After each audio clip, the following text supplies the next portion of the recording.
Oke, halo semuanya. Terima kasih buat kalian yang sudah selalu klik video Kak Pandu. Nah, kali ini Kak Pandu akan mengajak kalian untuk belajar matematika lagi.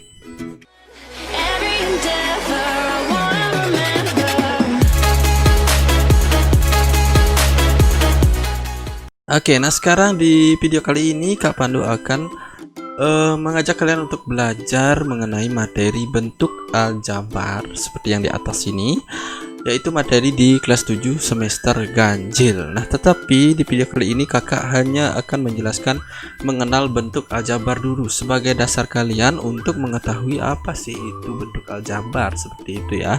Jadi kita mengenal dulu nih. Nah, oke. Nah, untuk mengenalnya kakak awali dengan sebuah cerita.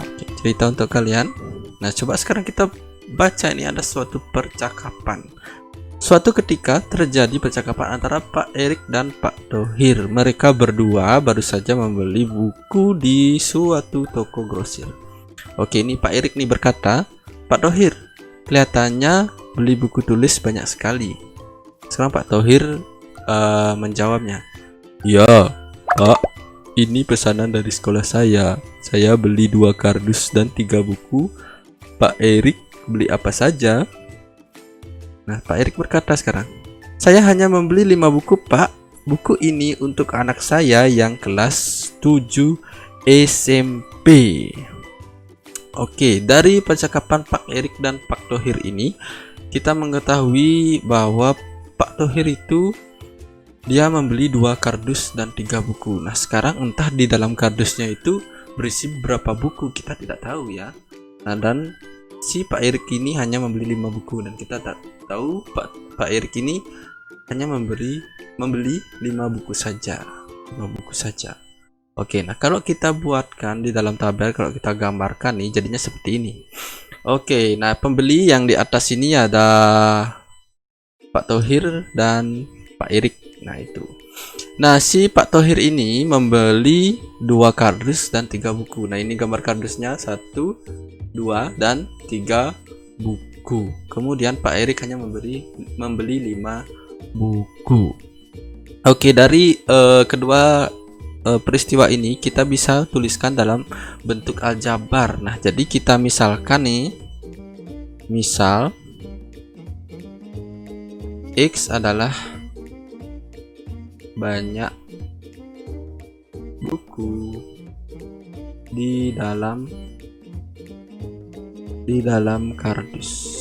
Oke, jadi kita nggak tahu nih berapa X-nya itu. Oke, jadinya kita misalkan X suatu variabel, gitu namanya, variabel. Kita misalkan bahwa itu adalah banyak buku yang ada di dalam kardus. Jadi peristiwa dari buku yang dibeli Pak Thohir ini kita bisa misalkan menjadi 2X. 2X ini 2 jumlah kardus dikali dengan X-nya atau dikali dengan banyaknya buku yang ada dalam kardus.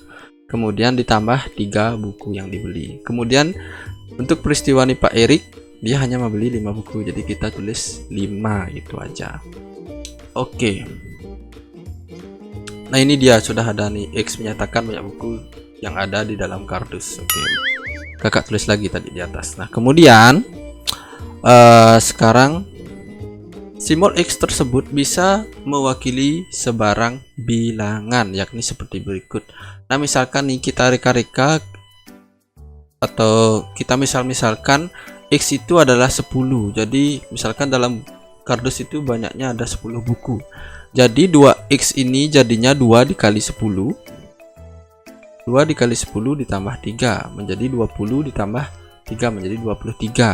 Nah, kalau misalkan X nya 15, jadinya 2 dikali 15. Jadi 2X ini menjadi 2 dikali 15, kemudian ditambah 3 menjadi 20, ditambah 3 jadinya 33. Nah, begitu seterusnya, karena kita tidak tahu di dalam kardus itu ada berapa buku. Jadi kita bisa misalkan gitu ya, X nya itu berapa untuk mencari jumlah total bukunya. Nah, jadi 2X plus 3 maupun 5 ini adalah suatu bentuk aljabar gitu. Oke, selanjutnya kakak berikan contoh lagi seperti yang tadi. Nah, ini misalkan X menyatakan banyak bola dalam satu kotak. Nah, ini yang di atas ini kotak ya, 1, 2. Kemudian Y menyatakan banyak bola dalam satu tabung. Nah, ini namanya tabung nih. Yang warna kuning itu tabung. Ada 2 kotak dan 3 tabung. Kemudian di sini ada 1, 2, 3, 4, 5, 6. Ada 6 bola basket. Nah, jadi di dalam kotak itu ada X bola basket, kemudian di dalam tabung ada Y bola basket. Dan tiap kotak berisi bola dengan jumlah yang sama, tiap tabung berisi bola dengan jumlah yang sama. Oke, jadi kalau kita tuliskan dalam bentuk aljabarnya dari kejadian ini, jadi 2X karena ada 2 kotak berarti 2 dikali X, yaitu dikali banyak bola dalam kotak. Kemudian 3Y karena ada 3 tabung dan di dalam tabung masing-masing berisi Y bola. Kemudian ditambah 6 karena nih langsung kelihatan banyaknya bola di luar nih, ada 6. Jadi 2 kotak bola, 3 tabung bola, dan 6 bola.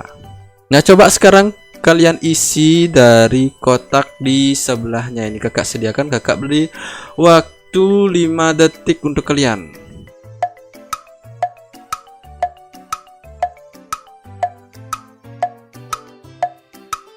Oke, sudah ya.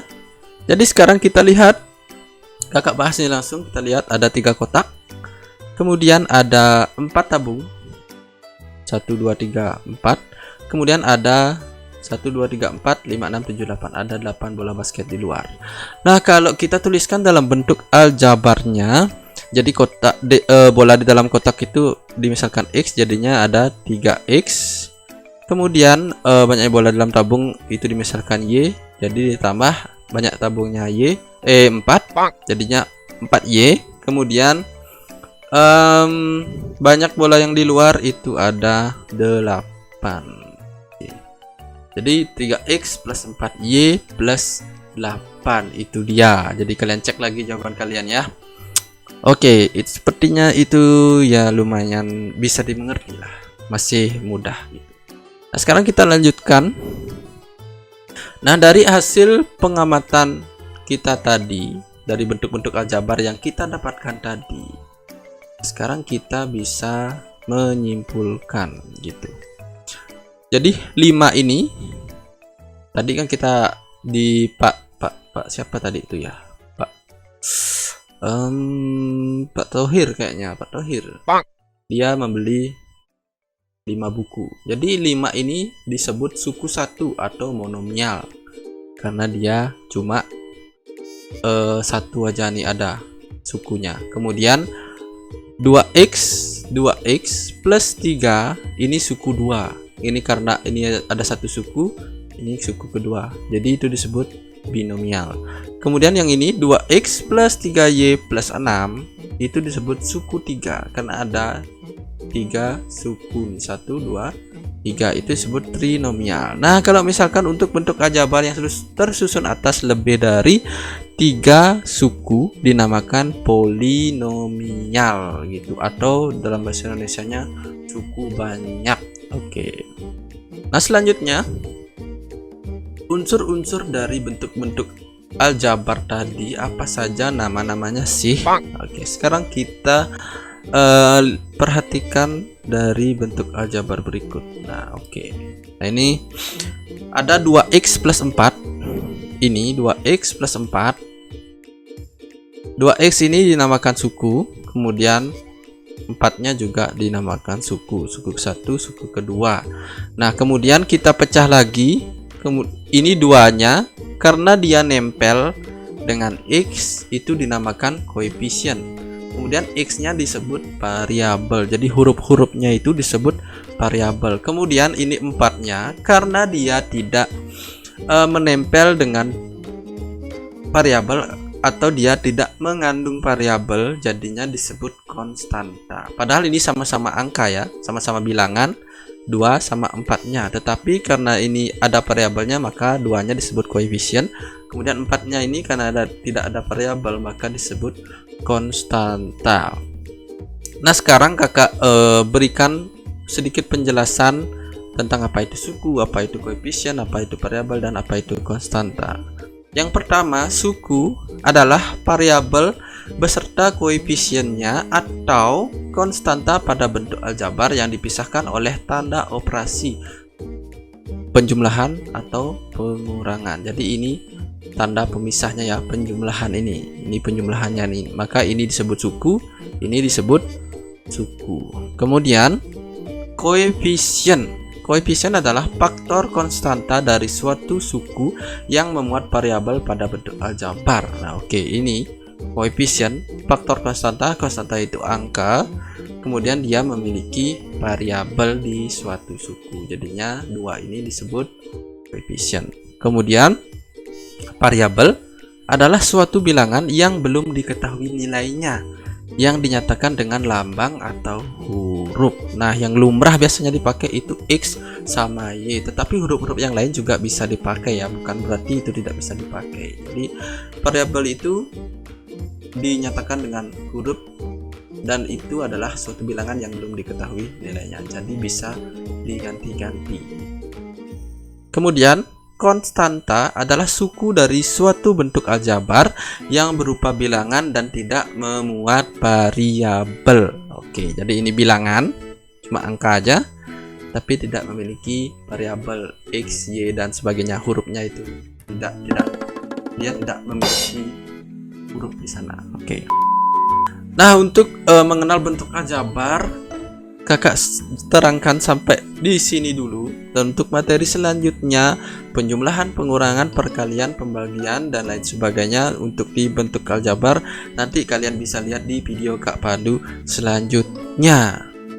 Nah, terima kasih kalian sudah menonton video Kak Pandu sampai habis. Jangan lupa klik tombol like, share, komen, dan subscribe channel Kak Pandu agar Kak Pandu lebih semangat lagi untuk membuat video-video pembelajaran matematika selanjutnya. Oke, see you on the next my video. Let's go.